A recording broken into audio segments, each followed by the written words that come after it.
Hi guys, welcome back to another tutorial video. So in today's video, I'll show you how to fix CapCut audio playing only on one side. So if your video sound is only coming from the left or the right side, just follow along. First, open the CapCut app and open the project where the audio issue is happening.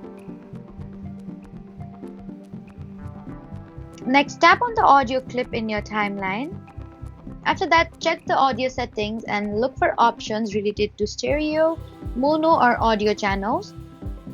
Try switching the audio to mono so the sound plays through both sides. And if you don't see this option, tap on the audio clip and check volume or audio effects settings. Next, you need to make sure the original audio file is not recorded with only one channel. You can also try duplicating the audio clip and adjusting the channels to balance the sound. And if the problem continues, remove the audio and add it again to your profile. Another fix is to export a short test video and check if the issue is only inside CapCut preview or also in the final video.